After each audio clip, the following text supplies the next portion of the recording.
சிலது நடைமுறையில் இருக்குது, சிலது புஸ்தக வடிவில் இருக்குது. திருப்பி எல்லாத்தையும் கொண்டு வர வேண்டிய காலம் வந்தாச்சு. பழையசா பேசின்னு இருக்கக்கூடாது. இங்கே என்ன இருக்கு அப்படின்னு சில பேர் நினைப்பான். அவன் அதை கண்டுபிடிக்கலையா, இவன் அதை கண்டுபிடிக்கலையா, அப்படி போகலையா, இப்படி போகலையா அப்படின்னு. இந்த லைட்ஸ் இருக்கு, வேவ்ஸ், இது ஸ்ட்ரைட்டாக போகுமா வளைஞ்சு வளைஞ்சு போகுமா? ஸ்ட்ரைட்டாக போகணும்னு தான் அவன் சொல்கிறாரு. ஏன்னா அவர் படித்த காலத்தில் அப்படி தான். அது அப்படி கிடையாது. ரிக்வேதத்தில் ஒரு பாகத்தில் இது வளைஞ்சும் போகும்னு இருக்கு. இது வளைஞ்சும் போகும்ங்கிறத இப்போ நிரூபிச்சிருக்காங்க சயின்ஸில். நோபல் பரிசு சமீபத்தில் கொடுத்துருக்காங்க. இது வளைஞ்சும் போகும் அப்படின்னு.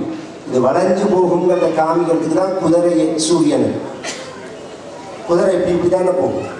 இது மாதிரி ஏக விஷயங்கள் சொல்லலாம்.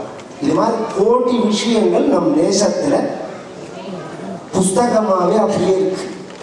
இதெல்லாம் வெளிக்கொண்டு வரணும். இந்த படிப்பு அந்த படிப்பு ரெண்டையும் கம்பேர் பண்ணி பேசுகிறவா வரணும். குழந்தைகளுக்கு அதை கொண்டு சேர்க்கணும். இது மாதிரி தேசம் முழுக்க ஒற்றுமையா இருக்கணும். உதவி பண்ணணுங்கிற எண்ணத்தோட இருக்கணும். கோசாலைகளை ரட்சிக்கணும். ஏழைகளுக்கு உதவி பண்ணணும். 1000 விஷயம்.